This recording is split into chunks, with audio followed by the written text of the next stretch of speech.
Jim, in this book, Goop Proof Health, you take people through a daily process that Dr. Batman Gillich recommended, to where they drink every couple of hours, they take vitamins in the morning, they exercise.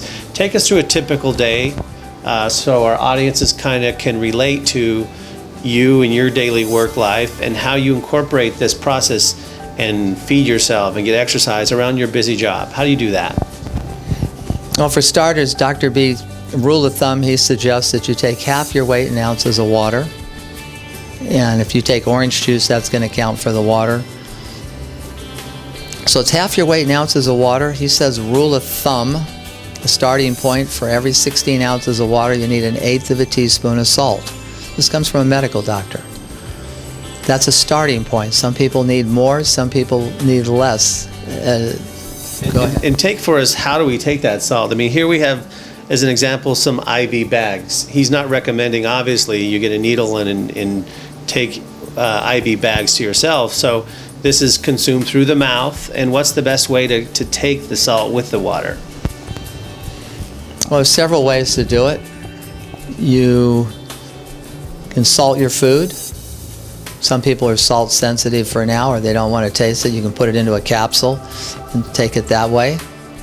Or you can drink some water and then put the salt on your tongue, taste it, and then wash it down with water.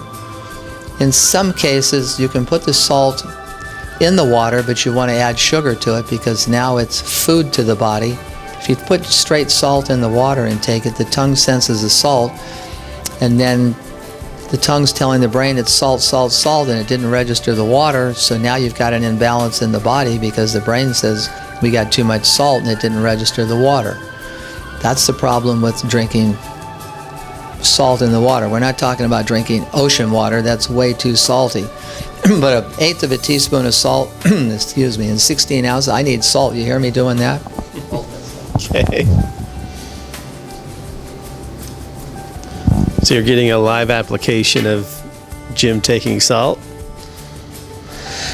And we're also shooting this piece today to give you an example of checking in with your body and knowing what your body's asking for. That's really, really important.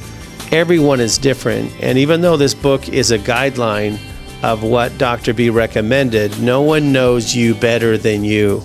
And I spent some days here with Jim, and he consumes salt at different times of the day.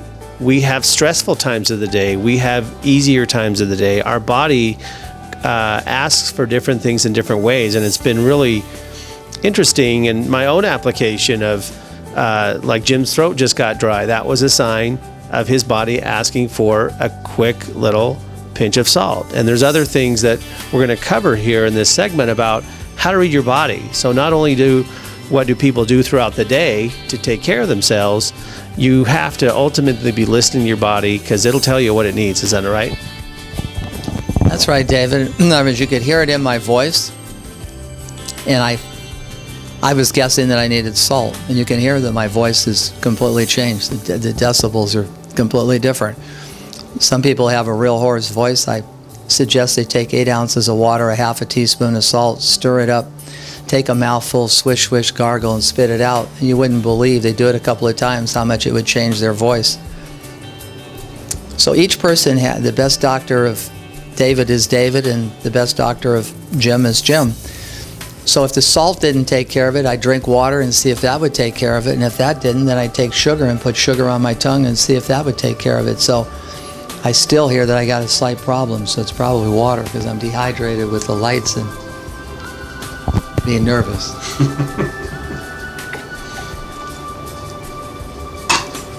We have a chapter in there on histamine because histamine is what's released to balance things out, to keep you going.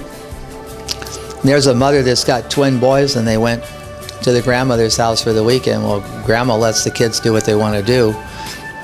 One doesn't like to eat his fruit, and another one doesn't like to drink water, so they came home and they were sick.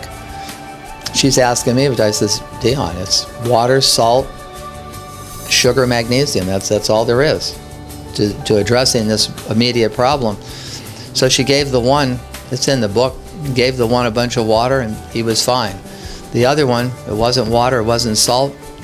He doesn't like to eat his fruits. So she gave him, I don't know, she had a mango or papaya and had him eat that, and the kid was 5 minutes, he was brand new because he needed a lot of potassium. He wasn't getting enough potassium. So it's water, salt, potassium, and then it's magnesium, and there's others, but those are the principal ones that Dr. B addresses. So I'm going to go back through our day.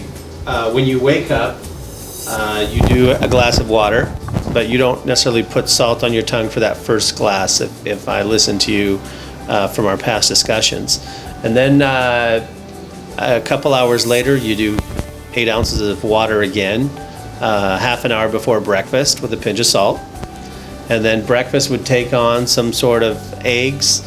And then there's a list of vitamins listed in the book between zinc, between B12, between a general good vitamin. Give our audiences your opinion on vitamins and supplements, because I think there's a myriad of things coming at us, but what have you found to be the best? But reading your body in the morning, to address what you were asking me, is I get up in the morning and I evaluate how I feel. If I have low energy, I immediately do orange juice and salt if I have orange juice available. If I don't, then I do sugar, water, and salt to rehydrate. So if you get up in the morning and you feel like Tony the Tiger, you really feel good, then water is all you really need. And then the salt you address when you have breakfast. And eggs are critical in the diet. Quality sugars are fruits and vegetables, but you're asking me to start talking about vitamins and minerals. Dr. B addresses everyone is very omega-3, omega-6 deficient, and everyone's seen this omega-3, omega-6. It's alpha-leuonic and leuonic acid, and we don't get enough of it. They're fatty acids that we need a lot of. And one of the best sources in a 3-to-1 source is flaxseed oil. Then there's a lot of controversy. Well, you grind your own flaxseed, but you got to do 5 pounds of this stuff to get what you really need. The average person needs between 6 and 9 grams every day, and that's a lot. Some people take the oil out of the bottle, but every time you open the lid on the bottle, oxidation takes place. So light, heat, and oxidation destroys the flaxseed oil. It's called linseed oil. So I personally take it in a capsule. I can put it in my pocket. How are you going to take a liquid to work with you?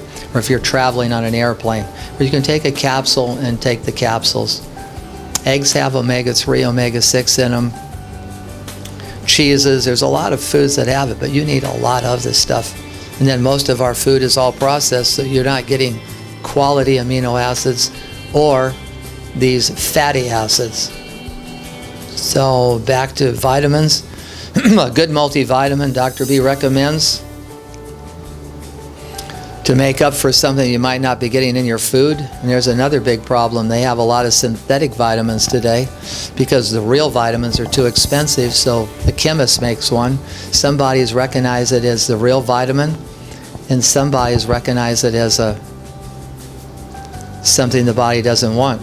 So if you keep taking it, it's going to actually create a problem like cancer, carcinogenic. Matter of fact, there's some vitamins that actually stated on the bottle, if you're a smoker, don't take this particular thing because it's known to cause lung cancer. That's only because it's a synthetic. B6 and zinc are critical. He talks about taking in there. That's it. But basically, B6, zinc, and a fatty acid being flaxseed oil. That's what Dr. B recommends. Well, and in spending time with you, you were able to find these vitamins at stores like Whole Foods, but I also know you order some online. Your Iodoro you order from Joe Muscle. Many of these recommended things and vitamins you can find at your local store, but you may have to go online as well, Jim? Yeah, in many cases you get a better price than going to the local store. Like he mentioned, I get my Iodoro. It's from the research Dr. B did and that we did ourselves in here.